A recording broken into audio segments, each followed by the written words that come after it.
শিক্ষার্থীবৃন্দ, আমি সকলকে শুভেচ্ছা জানিয়ে আমার বক্তব্য শুরু করছি। আমি একদমই খুবই সংক্ষিপ্ত আকারে দুইটি কথা বলবো।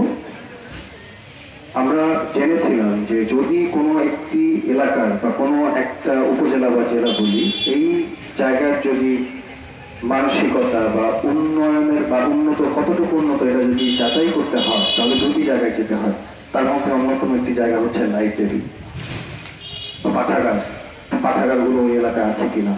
কিন্তু অত্যন্ত পরিতাপের বিষয়, আমরা যদি আমাদের বর্তমান আশেপাশে যে লাইব্রেরি বা পাঠাগারগুলো আছে এগুলোতে যদি দেখি, তাহলে আমাদের বইয়ের বা আমাদের রুচির দৈন্যদশা আমরা দেখতে পাবো। আপনারা জানেন, বর্তমান গণপ্রজাতন্ত্রী বাংলাদেশ সরকার শিক্ষার মান উন্নয়নে কাজ করে যাচ্ছে এবং সেই সাথে গণপ্রজাতন্ত্রী বাংলাদেশ সরকারের নির্দেশনা মোতাবেক উপজেলা প্রশাসন করিমগঞ্জ আমরাও চেষ্টা করে যাচ্ছি শিক্ষার মান উন্নয়নে।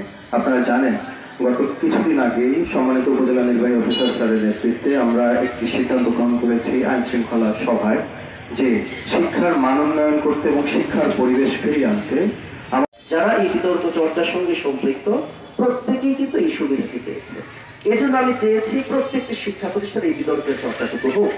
আমি দুটো উপজেলা নির্বাহী অফিসার ছিলাম, ফিল্ড লেভেল এডিসি হিসাবে আরো বিভিন্ন জায়গায় কাজ করেছি, বর্তমানে জেলা প্রশাসক হিসেবে একটি জেলায় রয়েছি। প্রতিটি শিক্ষা প্রতিষ্ঠানে আসলে আমরা এটি বাস্তবায়নের চেষ্টা করেছি, কারণ এর মধ্য দিয়ে আমরা ভবিষ্যতে প্রচুর মেধাবী, আত্মবিশ্বাসী এবং কৃতি ছেলে মেয়ে পাবো। আর লাইব্রেরির গুরুত্ব আসলে বলে শেষ করা যাবে না। দেশ বিদেশের বহু মনীষী অনেক বিখ্যাত কথা বলেছেন, আমি 2-3 জনের কথা একটু সংক্ষেপে বলি।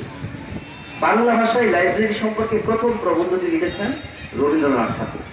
লাইব্রেরি প্রবন্ধটি আপনারা সবাই পড়বেন, ইন্টারনেটে আছে, আর তার বিচিত্র প্রবন্ধ বই আছে।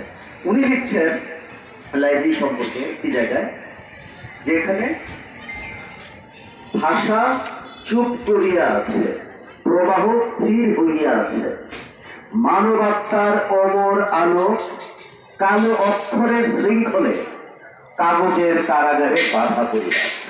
মানে লাইব্রেরি সম্পর্কে কি অসাধারণ উপমা। আরেকজন বিখ্যাত লেখক প্রমথ চৌধুরী, তিনি